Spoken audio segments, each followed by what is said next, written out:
Alright, what is going on everybody? This is Marcus or Kill Chains, and I'm back today with another commentary slash anti-gameplay. This is Competition Option, episode 18.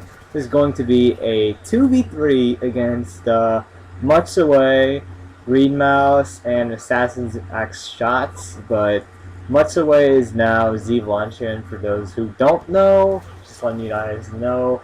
I did put the tryhard stats at the start of the video so you guys could see them. They are kind of high stat BKs, I guess you could say. They're not that known, but they had some pretty solid stats. When I saw that, I couldn't back out because 6 KD, like a 20 win loss. I mean, oh by the way, these stats are post game. They had some much higher stats before the gameplay, so that's about that. That's pretty much self-explanatory, I guess. So, I am, I stab squeakers by versatile, my bad, is verbs. Some of you guys might have seen this gameplay before on the We Fear No One channel. That is actually from me, so yeah, that's basically that. So, I'm using the AN-94 with reflex stock, a Semtex grenade, and also a smoke grenade, which is not too bad actually. It's a pretty decent setup. I use that for League, like CTF. Might switch out some stuff, obviously. Perks setup, oh my bad. Perks were Flag Jacket, second tier was Toughness, and I believe it's Hardwired, and then last perk is Dexterity, as usual. So basically that's that. We go pretty hard on these kids.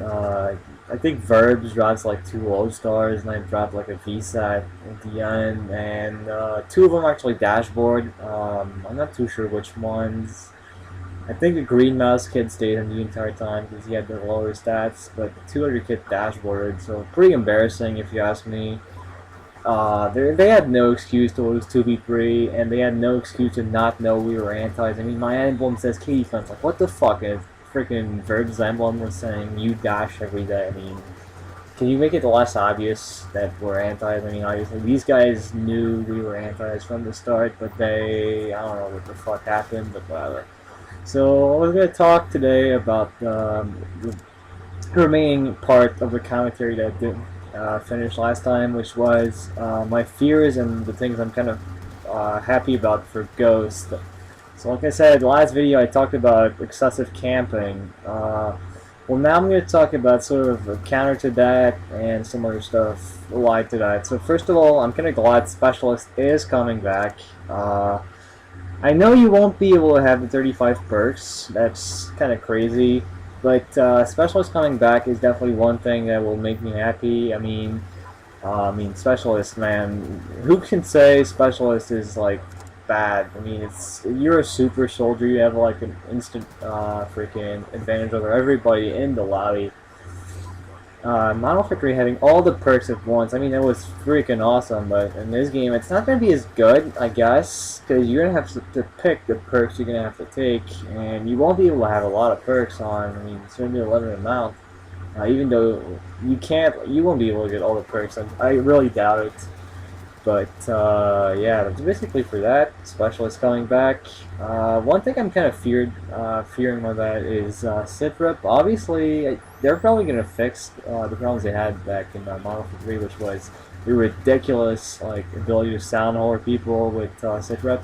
You had no counter to that, so virtually it was impossible to counter it with freaking, I think it was like Dead Silence. I think, yeah, it was Dead Silence. It was pretty bad, but hopefully they'll learn from the mistakes and they actually fix it. I'm expecting them to have it fixed. So basically, Citrip could be a problem. It could ruin the game like it did in Modern 3 at one point when everybody was camping with it. If it doesn't, I'm going to be really happy if they make it work really well with Dead Sounds and all those perks. Because, in Fable games, I kind of depended on the sound a lot, and you have to use like a headphone at most times, and you have to focus on the game with the sound on. It's kind of a big deal, but whatever. Next is tap wired. That's kind of a fear with support streaks as well. I mean, Tapwire, whatever the perk is called, it lets you see other people's SATCOM. I think it was a dumb idea in my opinion, and all the noobs are going to run it. Then support perks in general. Support streaks, my bad. Support streaks shouldn't be in a game. Oh boy. I'm not gonna go in depth about that. The thing I'm fearing the most is the Oracle, which is a bad version of a VSAT basically. But the problem is anybody can get it. So basically, you have a freaking VSAT that anybody can get. Oh boy, yeah, that's kind of a problem. I'm expecting to see some people complaining for the first few weeks, but yeah, that's that. Then there's your ballistic vest, which shouldn't be making a comeback. Apparently, they're ridiculously overpowered. Oh boy, yeah, again, no, it doesn't work out too well. Then you have the UAV, counter UAV thing. I kind of guess it's good. But yeah, they fixed the bad stuff about the support package, like the stealth bombers, but they still have the core of the problem, which was the UAV spam. Like I don't know if they realized yet that the UAV spam was the most annoying thing in the game. But you know, what can you do? It's Infinity Ward. They gotta reward the bad players for dying. So every year we're gonna have some bad players dying and getting kill streaks. Because it is Infinity Ward games, and don't forget about that. Infinity Ward games cater to noobs most of the time. So, I mean, it's not just me that says it, but yeah. And then the last thing I wanted to say is, am I a Treyarch or Infinity Ward player? A lot of people say that Treyarch players struggle in Infinity Ward games, which is pretty funny in my opinion. I I'm gonna say it. I am a Treyarch game player. In some ways, I play a lot more aggressive. But the thing is, with this year, the maps are bigger.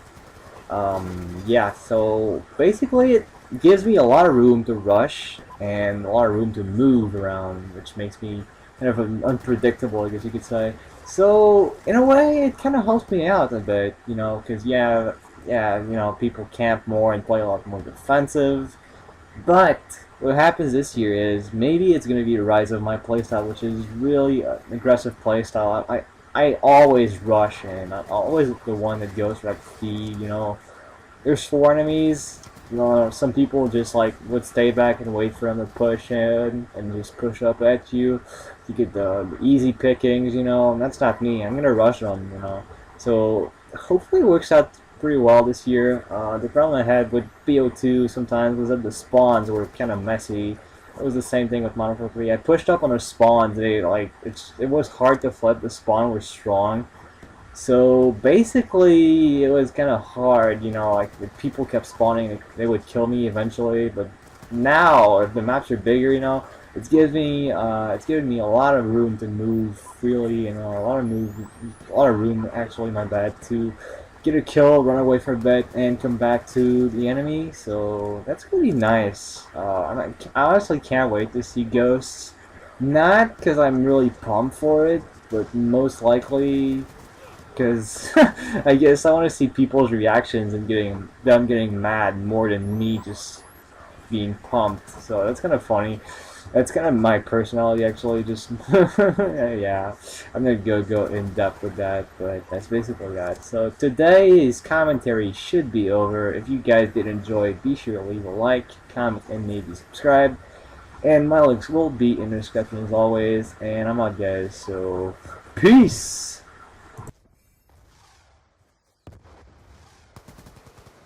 Guardian ready for deployment. Check your timeline.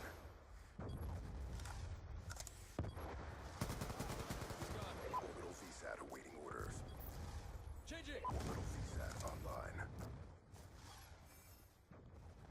Hardpoint contested.